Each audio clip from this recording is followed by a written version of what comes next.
Good morning, everybody. GM.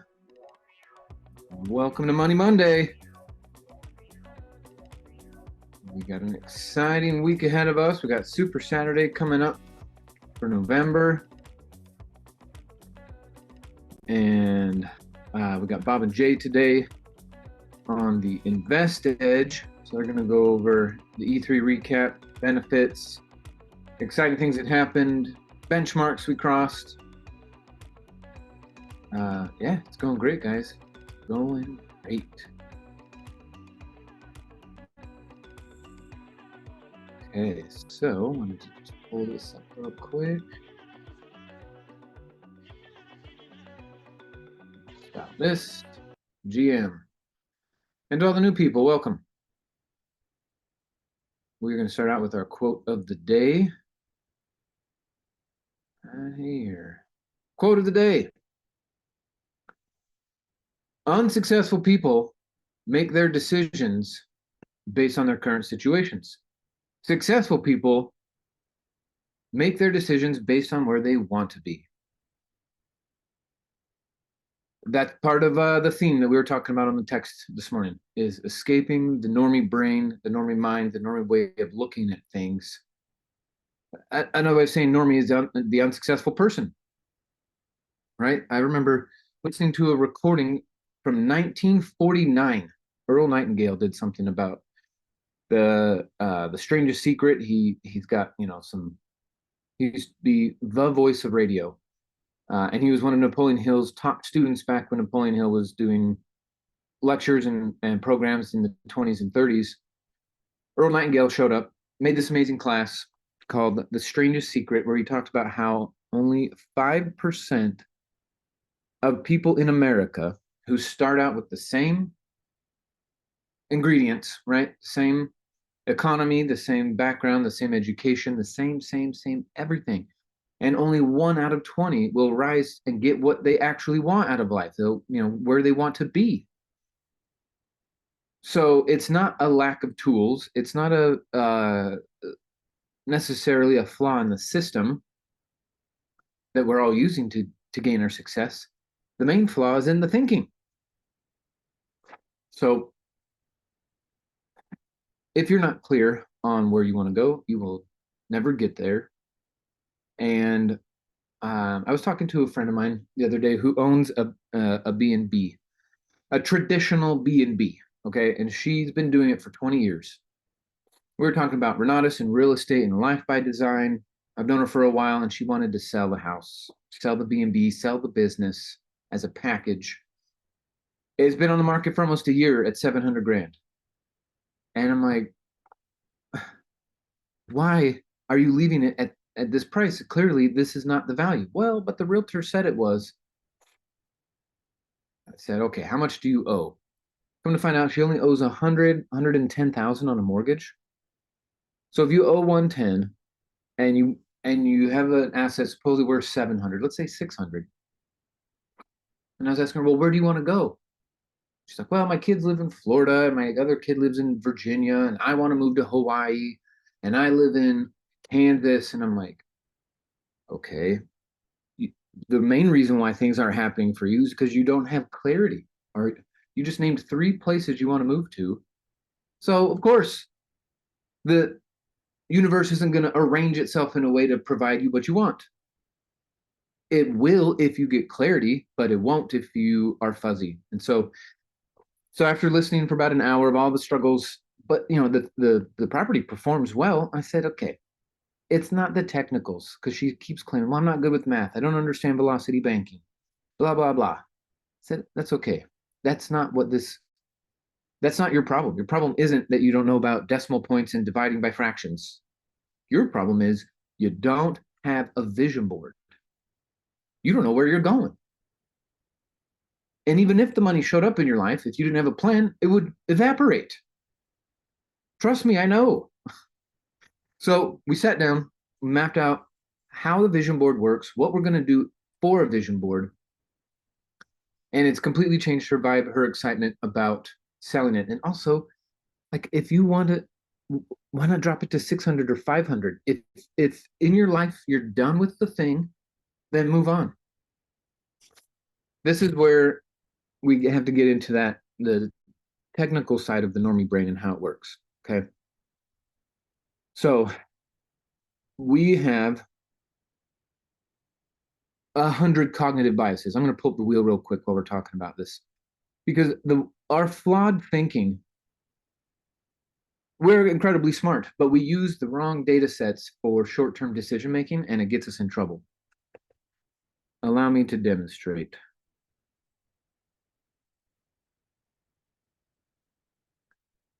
And GM to all the people that just joined, we are talking about decision making. Okay, everyone can see this on here? Yes. All right, perfect. The Cognitive Bias Codex. Now we could expand, so there's 4 main sections. There's, we need to make a decision and there's too much information. We need to make a decision and we don't have enough meaning. We need to make a decision and we need to act fast. We need to make a decision about what we need to remember. So there's the 4 main categories, and then under there are these subcategories. Let's talk about, we're going to talk about not enough meaning. We've done another episode on too much information. We're going to talk today about not enough meaning. Move this around so maybe it's easier for you guys to see a little bit. Okay, so inside not enough meaning, we tend to find stories and patterns even when looking at sparse data. Okay, so you have to be aware. These are things to be aware of that your brain does. It's called confabulation. What? We're learning new words all day. Anthropomorphization. Illusory correlation, hot hand fallacy, gambler's fallacy, recency illusion, masked man fallacy, illusion of validity, anecdotal fallacy, neglect of probability, insensitivity to sample size, and clustering illusion. All of those things, when we're looking at something, our brains will make a story. We have to be aware that that story was made up based off of random sets of data that we looked at. And so we're going to make up a story and then make decisions off of that story. Of course, we're going to end in failure. That's why so many of them have the word fallacy next to them. It's because it's false. So the easiest one to talk about that we use in real estate all the time is the recency illusion. What something looked like last week, last month, last year. I mean, that's kind of how we base our comparable sales off, is the recency of the sale, right? So we're hoping that the next one will be like the most recent one. But to be clear, it is still hope, because if you're not looking at all of the data, you're just hoping that the most recent stuff will continue on a trend. But when we're trying to plan out our life and escape the normie mind virus, the rat race, another way of saying it. So I'm talking to Adrienne. She has this house, she has this asset, she has these resources. She wants a change, but she doesn't know what to change. Start talking about, let's make a vision board here. So because she didn't create clarity, I mean, how do you pick between Florida, Hawaii, and Virginia? She wants to keep doing Airbnb, or not Airbnb, but a B&B. She loves to be the host, create an experience for someone, cook, talk to them, give them a little history, trivia of the area, and then send them on their way and just repeat the process. She's been doing it for 20 years. She wants to do it somewhere else. All right, so you got your business idea, but you don't know where, so it's never going to change. So think about this. She's now, well, she's a grandma, which is one reason why she's wanting to move to these other places, be with the grandkids. But she's been playing this rat race game in a way for 20 years, right? If she had saved the money differently, with the amount of money she brought in over 20 years, it'd be a different life. So, but now it's time to make a decision. You have $500,000 in equity. If you dropped your price to 600 grand, guarantee you can sell the thing. And now you got $500,000 you got to put somewhere. Otherwise taxes are coming, this, that, and the other. Parkinson's law will evaporate the money as well. But what she's struggling with is not a lack of resources, not even a lack of vision, which, yeah, but it's that there are, well, I guess we'll move over to here. There are too many choices. Back to here. She's got so many choices to make, or that she could make, that she has stopped making them. We drown we are drawn to details that confirm our own existing beliefs.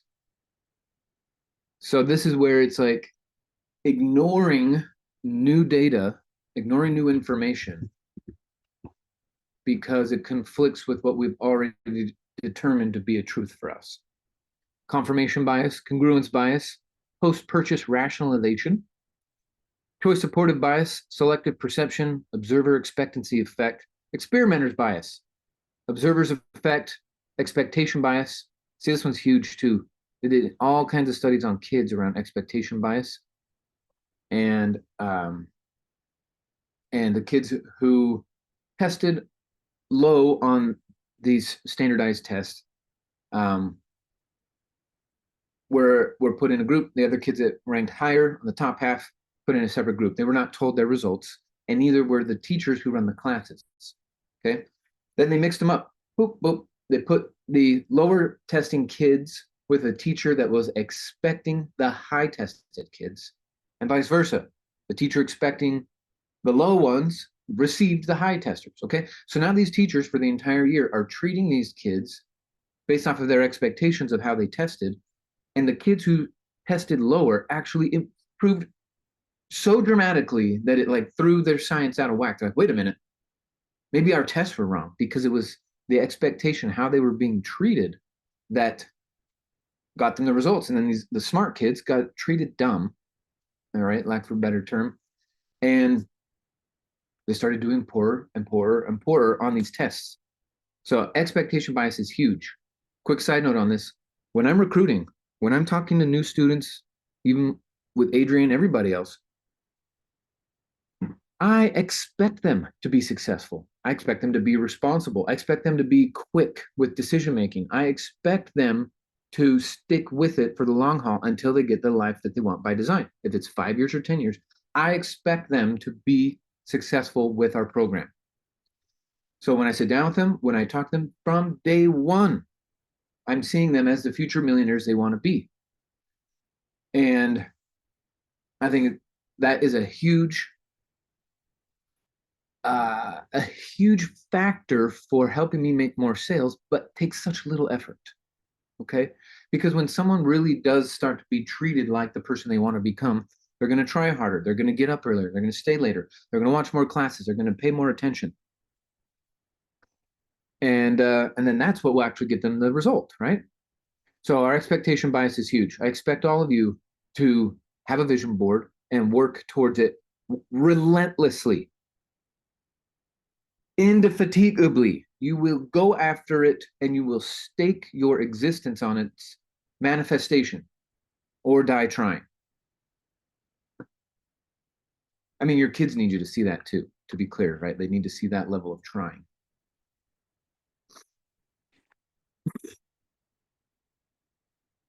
I don't know what the ostrich effect is. Subjective validation, that one's easy to do. Continued influence effect, and Semmelweis reflex. I don't know what that is, but I recognize that name. Semmelweis.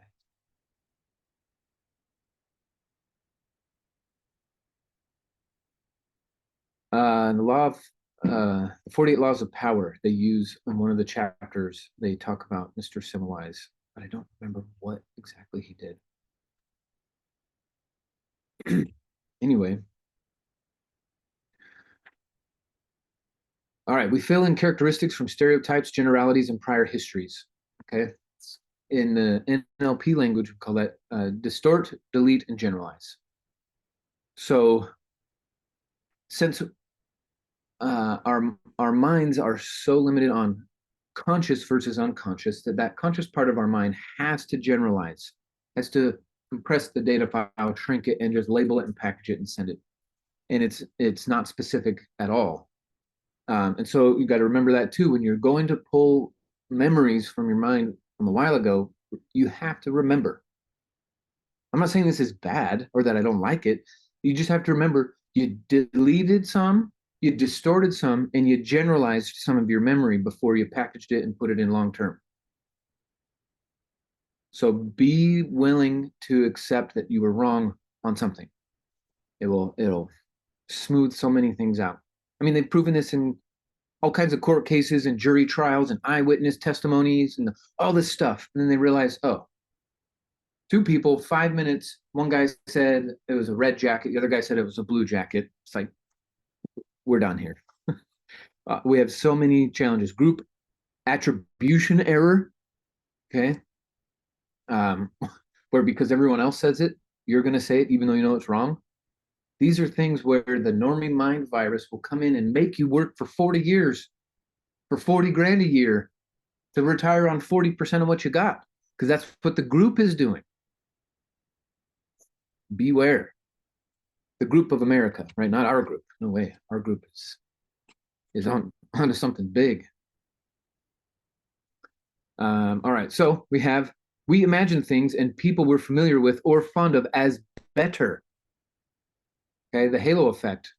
There's a whole entire book on the halo effect and just pretending that things aren't what they really are, because we are familiar with them in a different association. We ignore other information that comes in about it.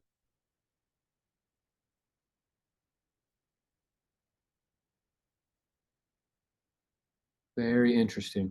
Okay. We simplify probabilities and numbers to make them easier to think about. This is where people make their financial mistakes. Over here, these are mistakes on what to spend time on and how to think. But down here, we simplify probabilities and numbers. Okay, I'm going to give you an example now. This is a great way to think about thinking. Okay. And maybe I'll switch to the whiteboard so we can draw it out and you guys can really watch how your brain is going to try to solve this problem. It's really neat. Okay, whiteboard, whiteboard, whiteboard. Here we go. Now I'm running a game show. You are a participant. And you're going to have to solve this problem here. All right, here we go. I got 3 doors. Okay. And you need to pick what should the prize be? Brand new car? Um, let's say the prize is an airplane. Okay. You're going to win an airplane by guessing the right. It's my airplane. This is your captain speaking. Does that look like a plane? Oh, that looks like a plane. Okay. Door 1, door 2, door 3. Now, remember, this whole setup is about thinking about probabilities. Okay. So the prize is behind one of the doors. Right now, there's a 33.333% chance that it's behind each door. Now, because I'm a generous game show host and I want you to want to mix it up a little bit and have some fun, I'm going to remove one of the doors. Okay, so right now, let's say you picked door number 2. Okay, you picked door number 2. That's your pick. Now, I'm going to eliminate door number 1. And I'm going to give you another chance. You can stick to your answer, or you could change your answer. Okay. So while there were 3 choices, you picked door number 2. Now there are 2 choices. What is the probability that it's still door number 2? What is the probability now that it's door number 3? I'm going to give you a second to think about it, and then I'll give you another example, and you'll start to see something amazing.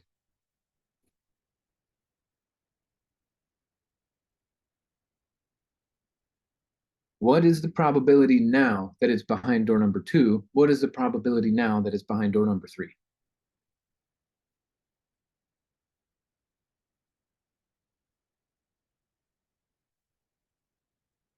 Okay, so Deborah put in the chat. She thinks it's, so it was 33, 33, 33. And now her guess is that it's 50-50. However, that is wrong. It is not 50-50. Okay? The reason it's not 50-50 is because of the previous model. If we only had 2 choices and that was it, then yes. But because this choice has history, that there was 3, now there's 2, it's actually, the probability is 33 and 66. That is behind door number 1 is a 33%, or sorry, door number 2 is still a 33% chance. But door number 3 is a 66% chance, 67, whatever, to get to our 100. Okay?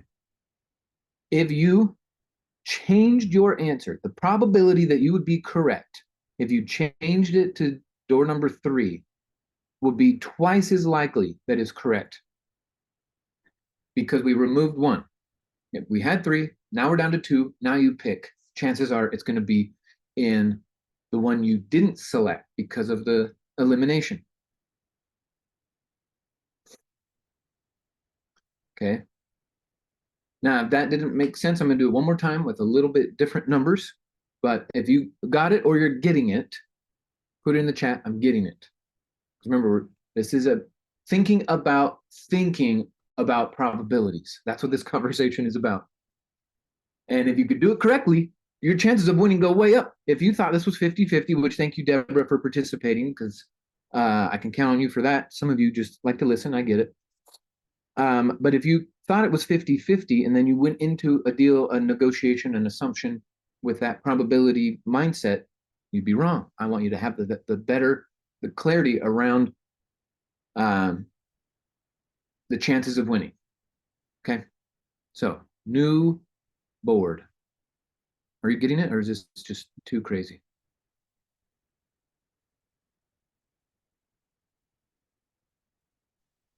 Not getting it. Okay. Let's do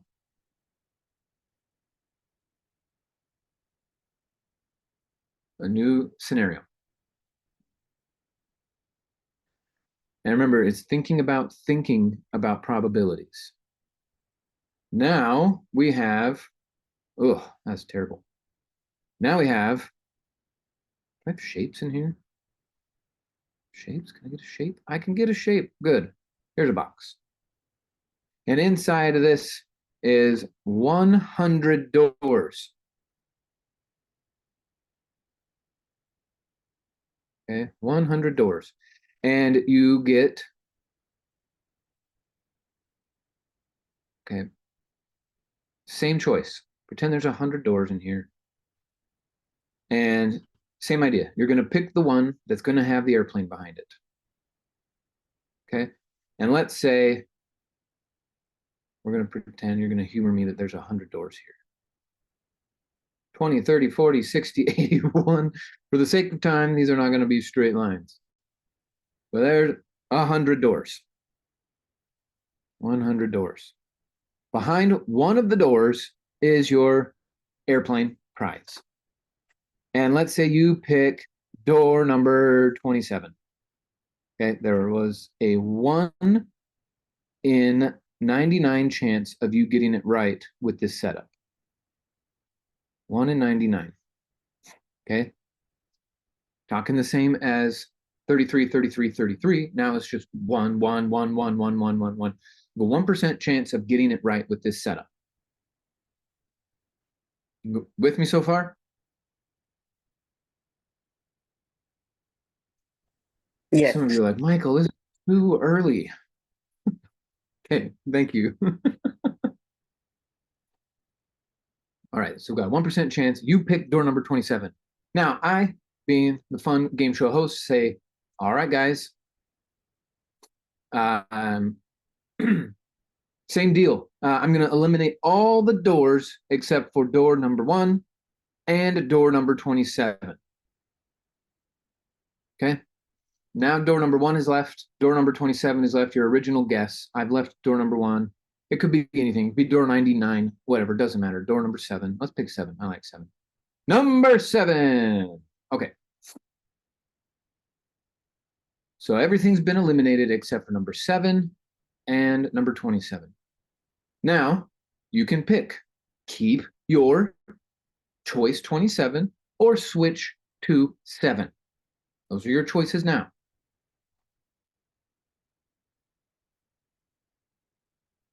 If you leave your choice on 27, you still have a 1% chance of being correct by leaving it there.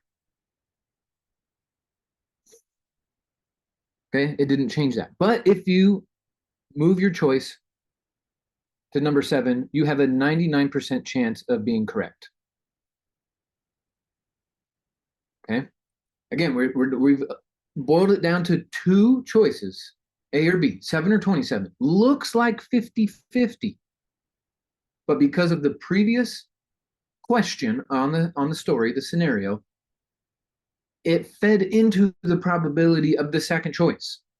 And now you can see clearly, if you stay on 27, you're a moron. You're going to keep your 1% gamble when changing goes to 99%. It's not 50%, it's 99. Because we've eliminated all the other possibilities. This is what's left. Okay? Does it make sense now? Do you have more clarity after this example than the first? Yeah, because they basically gave you the answer. Yeah, exactly. Right? There's a 1% chance that it's the one you picked. But this is what I'm saying.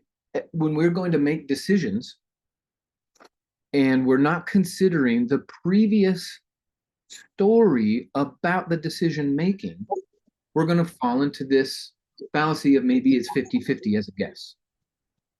And that's, where is it in here?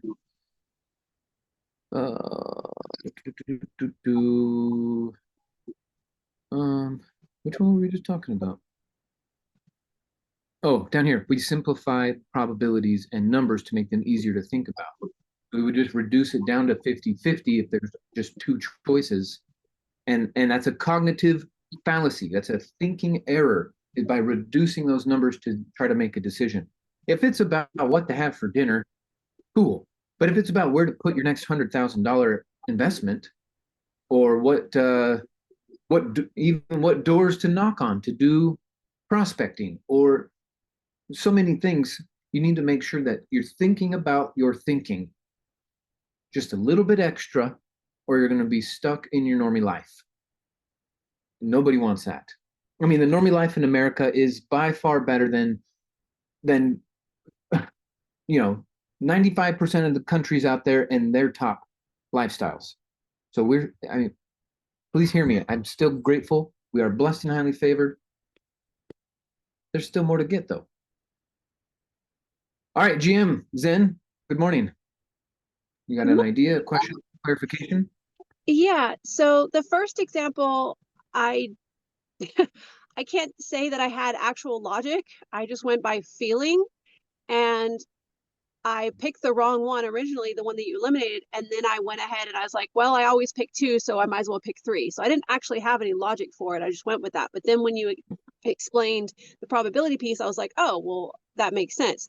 But the second one, I feel like there's like an intuitive understanding, but not like a logical understanding for me. So what I need to study. 99. What, or you're saying that you have the intuitive feeling, not a logical understanding for the 99-1 scenario? Yeah, like I think in general, like I didn't like logically, I don't think I really understood it, but intuitively it was more like it made sense. So would I need to study probabilities to really understand what you're saying, or are you just saying that Like, Yeah, if you just got with an AI bot, Grok is my favorite, ChatGPT, same thing, and asked it, I have a normie brain and I need to understand probabilities. okay, Break it down for me and just have this quick conversation with it. An hour on YouTube. There's a channel that explains complex things in 5 different levels that I really like to watch. But it will help for sure. The main point I wanted to bring up for today was that when it comes to making decisions, we cannot trust ourselves. And that there's 2 parts of our brain. This is we've been talking about fast thinking, slow thinking. And so your intuitive side that you're talking about is the fast thinking. Oh, okay. this is the right thing for me to do. Because that's the simplifying. That's the making it easier to think about. The brain is saving calories by doing that. Okay.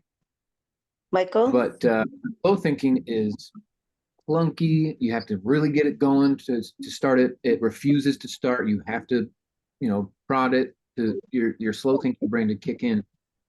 And I just want to make sure that the clarity I got around, whoa, all of my decision making has these huge risks of biases that won't add to my future.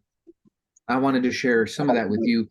Obviously, we could talk for a whole year about this. Sure. We're not going to, but I will actually share this in the chat with you guys real quick. I'll just drop it in here.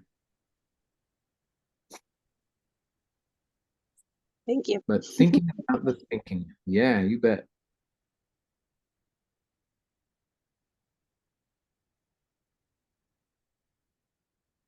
So let's pull bias, cognitive bias.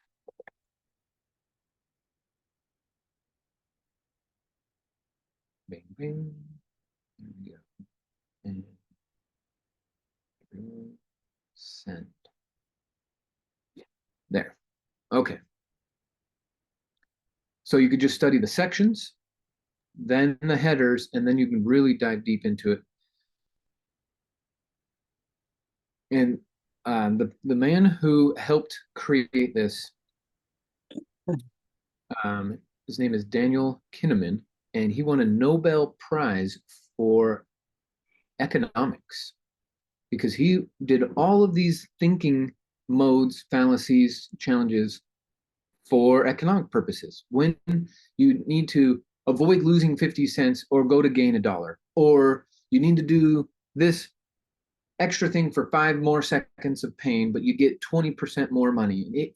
Hundreds of scenarios taught all over the world. So what they found was that it carried across culture, this decision-making fallacy. It didn't matter, how necessarily you were raised. Age does come into a few things about risk tolerance, but it's our brain.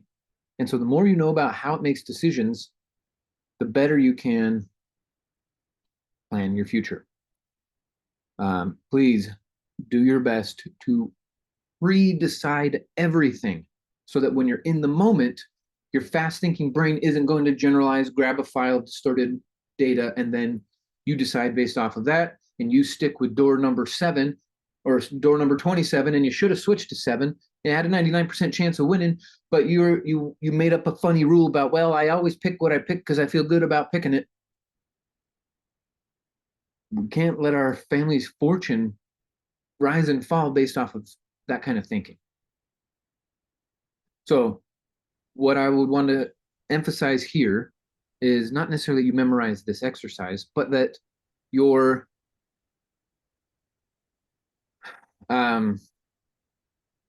you pre-decide. When this happens, this is how I will react. When this happens, this is how I will show up. And go look out over your next year, seasonally, you're going to show up these different ways. And if these different things happen, you're going to decide what. Pre-deciding keeps you out of making those mistakes where the probabilities would actually be in your favor, but you don't recognize it. Awesome. So this is all to increase your probabilities of success through education, community support, Q&A, positive demonstrations of other people doing it, and then, of course, thinking about thinking. So we got 10 more minutes. What do we want to talk about now? I'm going to have a pat call with Snyder and the team here in 10 minutes. We'll get some updates. We're going to have the Invest Edge with Bob and Jay at 4 p.m. today, Mountain Time. And then Super Saturday, let me pull up the calendar real quick. But yeah, while I'm pulling that up, questions, comments, observations. Go ahead.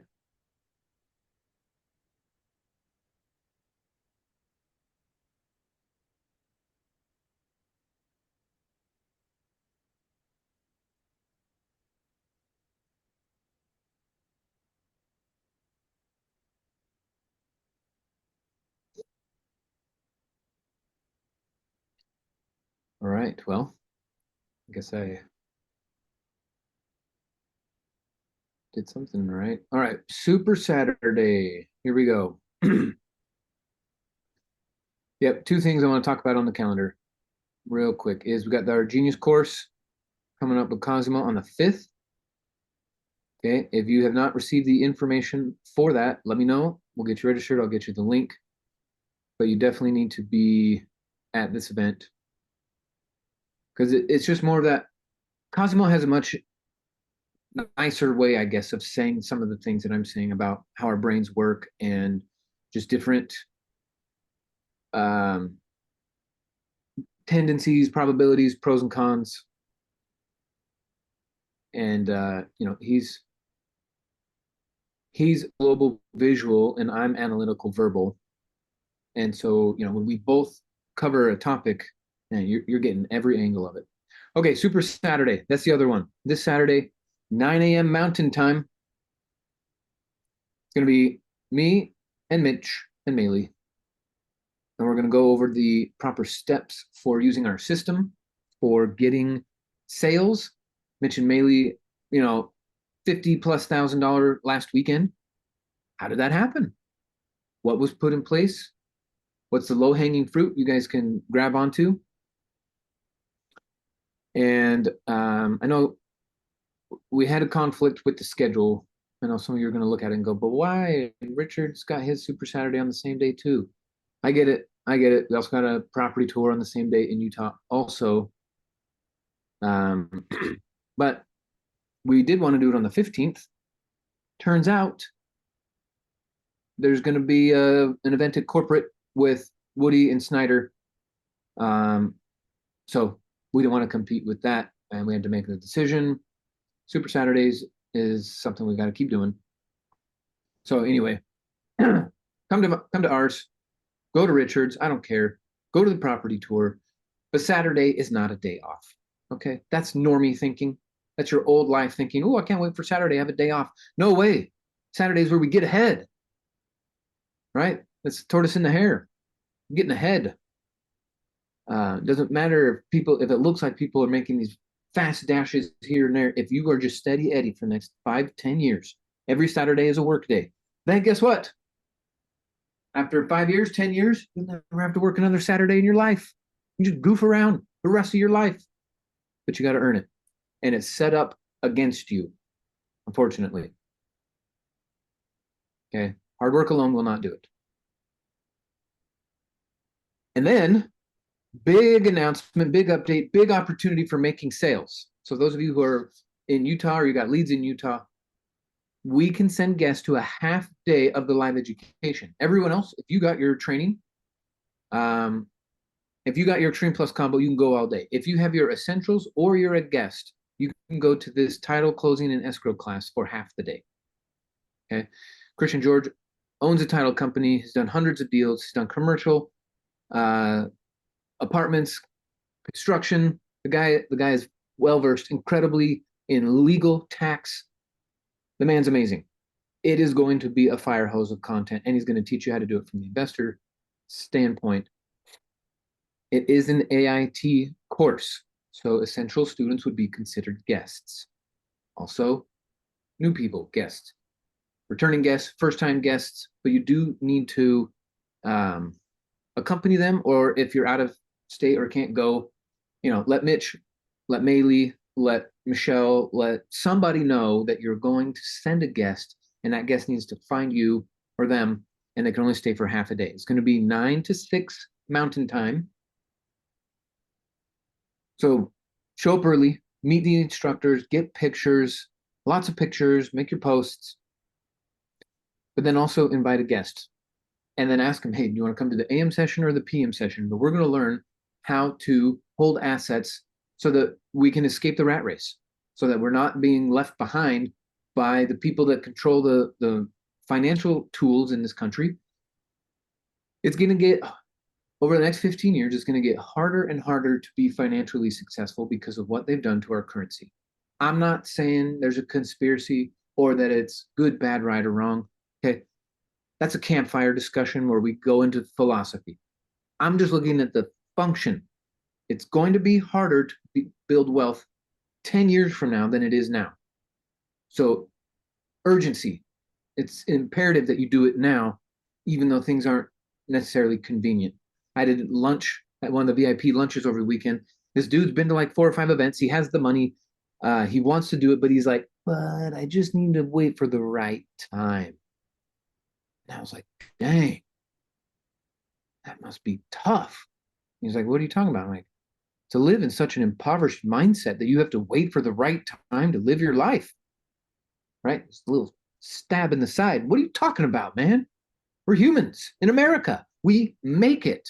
You are sitting in the VIP lunch at the E3. Look at all these people. And you're going to wait for the right time? Right now is the right time. Put them in a headlock. Just kidding. I left that part out. But dude, I gave him a quick lecture over lunch. Like, there's no right time unless you look around and you say, didn't you say a couple months ago you want to be a real estate investor? And all of a sudden you're in a room with 100 real estate investors at a VIP lunch. And it took him a second for that to sink in. It's like, dude, you asked for this a week ago, a month ago, a year ago, and you're here. This is the time. So when you talk with your customers with that level of conviction, you'll get more sales as well. Anyway, coming back to this, bring a guest to the AM session or the PM session. Okay, lunch is 90 minutes. They generally do lunch around 12:30 to 2. So try to be back by 1:30. Get things, so roll in so that you're in the seat. They can hit record by 2 o'clock. Don't be sneaking in at 2 o'clock. A 90-minute lunch is plenty. It might go longer though, because Christian George has a lot to say. He's a wealth of knowledge. Bring your questions. But if you don't bring a guest to this, it's another missed opportunity to make a $10,000 or $20,000 month. Okay, it's not going to be a sales event. There's not going to be a pitch, a product, a menu. There's not going to be any choices for them to make. They're just going to sit in a room and watch a class. They don't get to ask questions. Questions are reserved for the paid-for students. However, when you take them to lunch or you go out to the lobby, you talk on the break and you say, we're the best. The training, the people, the culture, it's top-notch, world-class. You should join. They're going to say, how do I find the money? And then we'll go into that, right? New credit cards, 401k, HELOC, life insurance, IRA, sell some stock, or the billing, or refer 5 people. It's a pretty easy conversation. So let's take advantage of this. Corporate's going to record it anyway. It's going to come and go, but are you going to be someone who made money with it?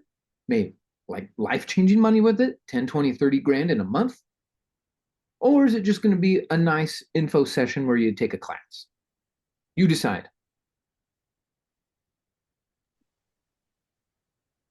All right, Michael, let me I'm check the chat. assuming that guests would have to go ahead. attend in person.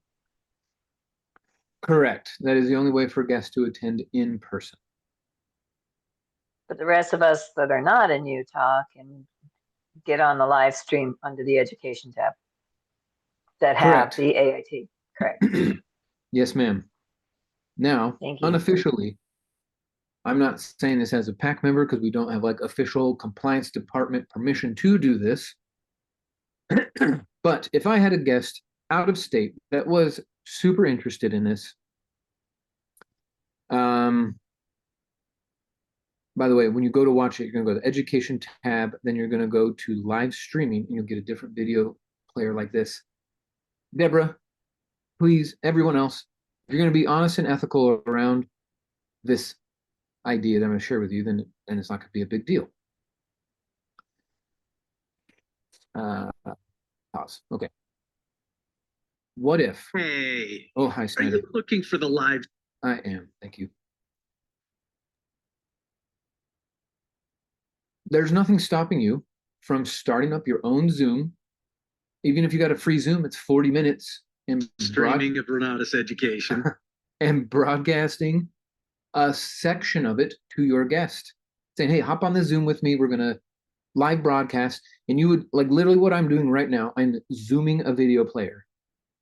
And you would show them your back office. You would say, look how freaking cool. I get all this stuff. I mean, while you're on the Zoom, you could give them a whole, tutorial of the website and then ask them to buy. And you can put their order in right there. This isn't for everybody. If you are in Utah, don't do this. It's the chances of you making a sale off of the broadcast versus the in-person event. It's way higher, the in-person. So if you're in Utah, take the day off, go scoop up your guests, drive up to corporate, put your student cap on, take the notes. At lunchtime, switch to your marketer cap, put it in order, then go back to class, change your life. That's how I see this happening in the next 2 weeks or so. And then the following week will be Thanksgiving. We can go sit back and say how proud we are that we worked in November, and December is going to be great. So hopefully, Deborah, that paints a picture of possibilities for you. Yes, it does. Thank you. Awesome blossom. Okay, like I said, guys, at my training at E3, Renatus is the best income opportunity in the country. Everybody needs it. We're doing them a favor, and it's their loss. If they say no, you're going to be fine. I'm going to be fine. Our community is going to be fine. It's the people on the outside that they're going to struggle unnecessarily because their enemy doesn't take a day off. And maybe an enemy's strong. Your opponent, right, in this economic game that we're playing. Anyway, November's a huge month. And then there's going to be a live recording in December as well on Fix and Flips. We'll get into that on our next episode. It is time for me to head out, but I always enjoy these Money Mondays together. It was such a nice time seeing you, giving you all big hugs and pictures and the whole thing.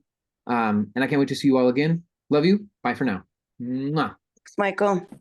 Thank you. Thank you, Michael.